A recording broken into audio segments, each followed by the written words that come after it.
So Expendables is the fourth Expendables film. That's right, nearly 10 years after the last Expendables adventure. They're back for one final adventure until the next final adventure. This movie stars Jason Statham, who's gone a bit rogue. Megan Fox is leading the Expendables. The point is, Stallone isn't even in the movie that much, and most of the rest of the Expendables crew looks like they're like, well, I wish I shared that luxury, because for the most part, they all look bored. To be fair to them, this movie is mostly boring. Of the Expendables crew, Jason Statham's the one that exhibits any sort of screen presence or charisma. Rest of the crew feels like they're here out of some sort of contractual obligation. Even the great Andy Garcia can't save this thing. Feels like he's doing a favor for a friend, but he's pissed because he's missing happy hour or something. He just feels like he doesn't want to be there, which is a real bummer. There are a couple moments where you can see the concept of this film being a cheesy, low-budget, straight-to-sci-fi channel, grade B action flick, just stuff in our faces while we're watching it. You can see moments where that would have worked if the groundwork wasn't already set up, the groundwork being ineptitude. Making a grade B film that leans into its cheese, but that's the cool part about it, it's actually harder to do than people think. If you pull it off, great audiences can have themselves a fun party film. If you don't pull it off, it can come across as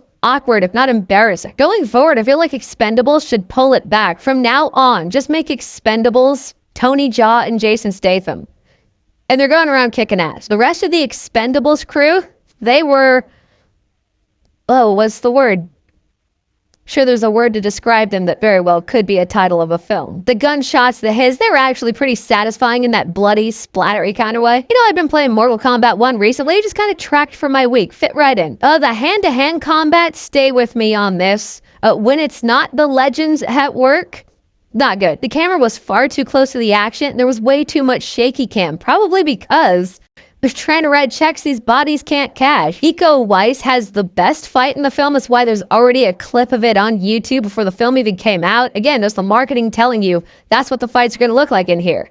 But they don't. However, you can tell he's holding back. He's never able to push it to 100. It's like seeing a badass sports car on the road, but during bumper-to-bumper traffic. So Tony Jaa and Iko are no joke, but you still need camera work that can capture it, and co-stars who can keep up. I feel like they were at a disadvantage even being in here. You can have martial arts legends in your new Expendables film, but if you don't properly utilize them, what's the point? And the green screen was completely noticeable, absolute ass. However, again, only about 90 minutes long.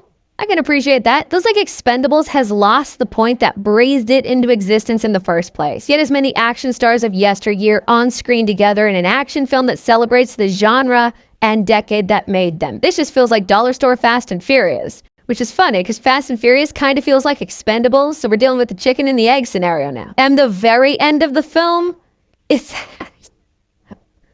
I laughed. Was it supposed to be funny? Again, I'm not sure. It felt like a Family Guy joke. Like Stewie's gonna be like, yes, well, nobody really pays attention to height. In the end, I'm not gonna remember this one in T-1 day. Yes, get the fuck out of here. Alright, so Expendables 4, have you seen it? What did you think about it? What's your favorite action film or celebration of action film that this movie might have tried to be, but definitely did not stick the landing on? Whatever it is, whatever you think, comment below, let me know.